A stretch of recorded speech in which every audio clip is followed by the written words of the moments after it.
Vous connaissez? Vous situez? C'est bien cela, la place de la Résistance.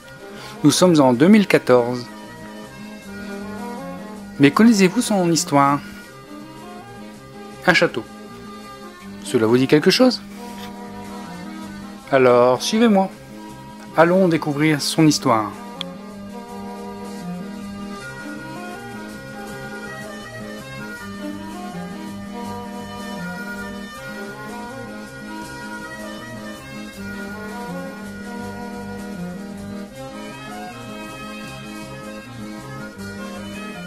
Nous voilà en 1630. Sandérus, un poète philosophe du XVIe siècle, représente Tourcoing de cette manière.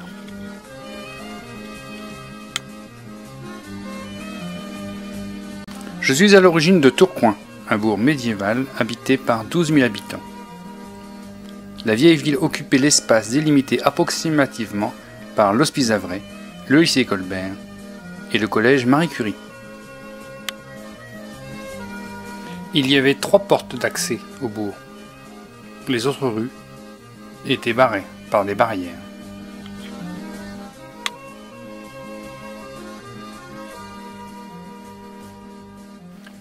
À cette époque, je suis très petite, coincée entre l'église Saint-Christophe et le château. Château qui appartenait au seigneur de Tourcoing, le duc d'Avray, un militaire et homme politique français du XVIIe siècle.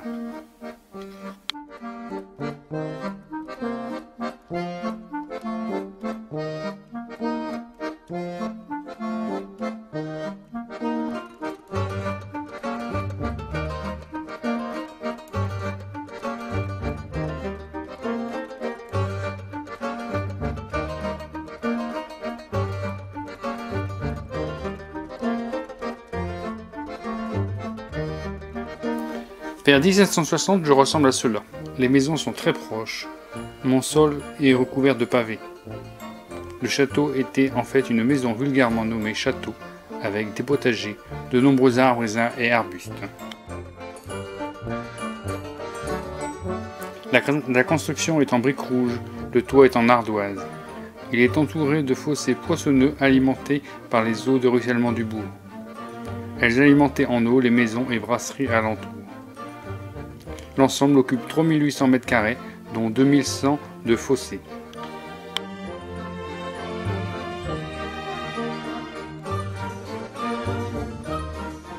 On y accède par un pont côté Saint-Christophe, puis une porte cochère avec au-dessus le blason de la famille des Croy. Celui-ci est exposé au centre d'histoire locale.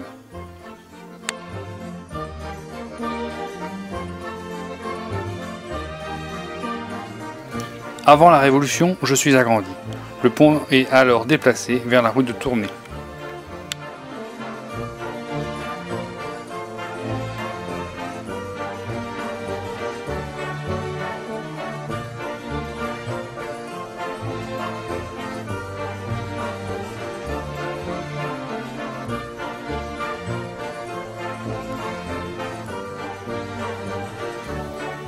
En 1823, le château est acheté par messieurs Delcourt et Campion et devient une teinturerie en 1824.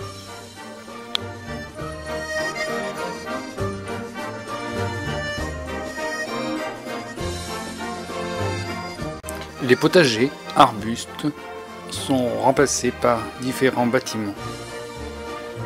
L'espace devient très occupé.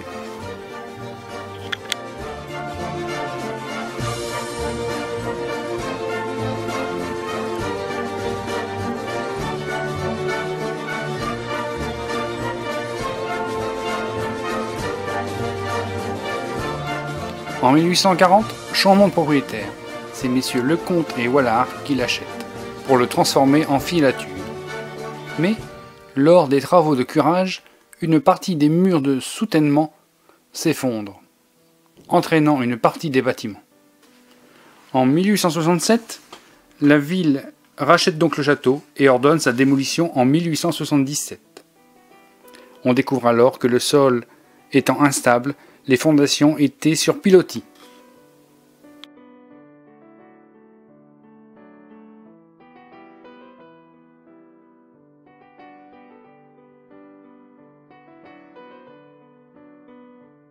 En 1878, les fossés du château sont comblés, et l'on entreprend la construction des halles.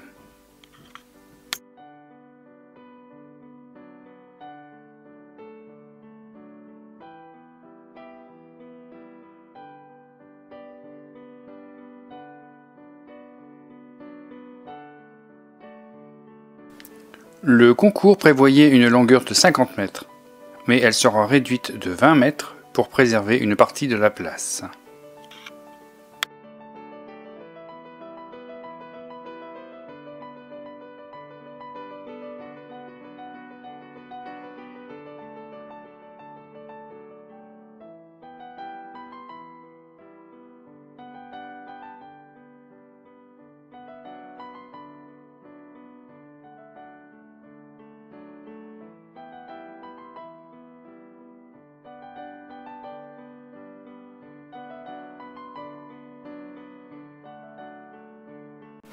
Inspiré du pavillon Baltard à Paris. Vous savez, l'émission Nouvelle Star.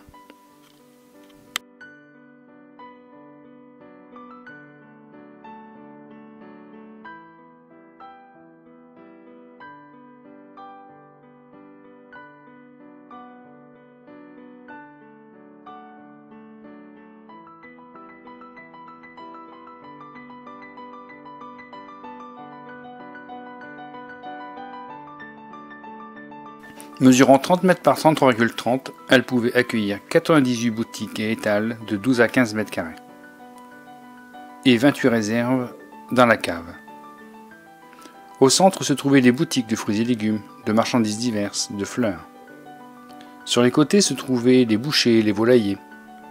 Il y avait aussi une réserve à gibier et un comptoir. En 1886, un pavillon à poissons est installé en lieu et place de quelques boutiques.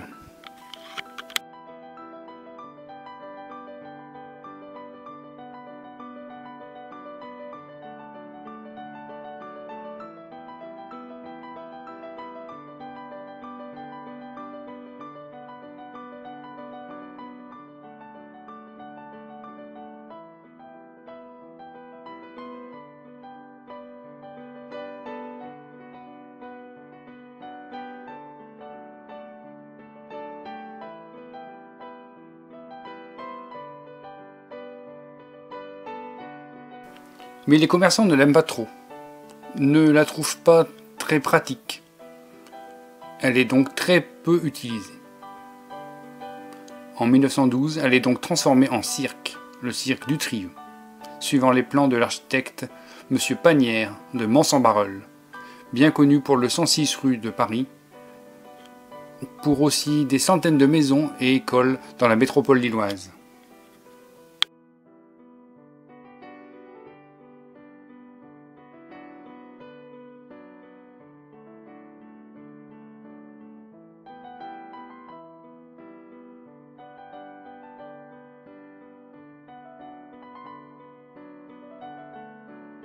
Il y avait 1180 places assises réparties en deux catégories. 336 face à la scène, dite de première classe, et 844 autour et à l'étage, dite de seconde classe. La piste faisait 24 mètres de diamètre. Il y avait certainement une rampe à l'arrière pour y accéder. Ce cirque ressemblait certainement au cirque d'hiver Bouglione, à Paris.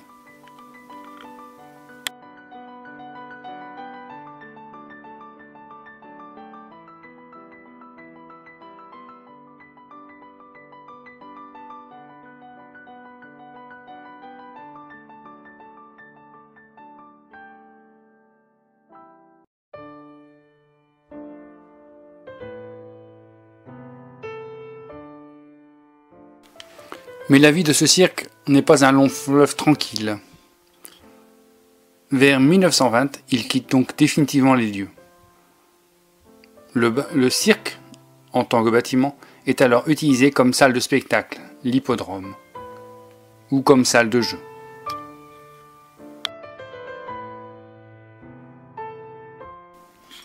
Entre-temps, en 1895, des travaux d'agrandissement de l'église Saint-Christophe et plus particulièrement de son clocher sont effectués.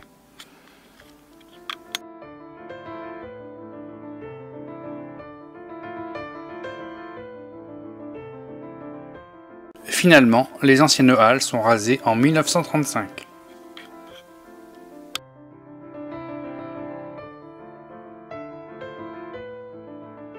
Des petites halles sont alors construites sur le terrain disponible devant le centre d'art dramatique. Il y avait un café à chaque angle du terrain.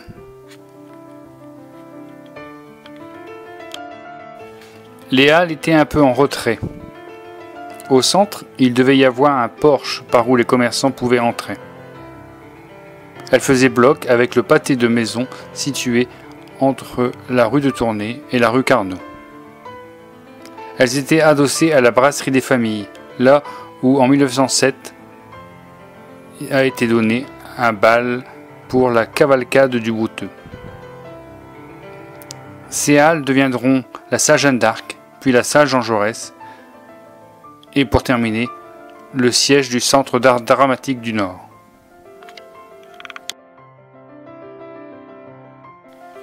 Vers la fin des années 1960, des halles éphémères sont construites au milieu de la place.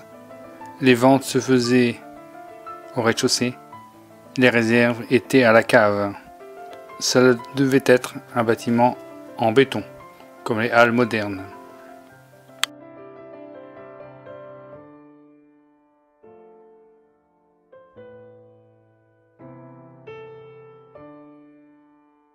Vers 1970, les halles éphémères, les petites halles sont rasées. Un bâtiment administratif, les impôts, le marché des halles, est alors construit en lieu et place. Je prends alors ma taille définitive. Seuls quelques aménagements seront effectués au fil des années. Une fontaine, un parking, un arrêt pour le tramway, les transports en commun. Nous revoilà en 2014, après avoir fait un voyage d'environ 3 siècles.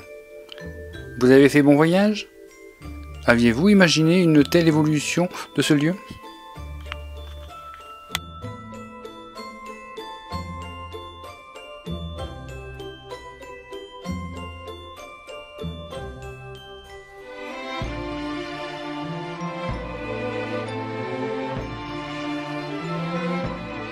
Merci de votre attention.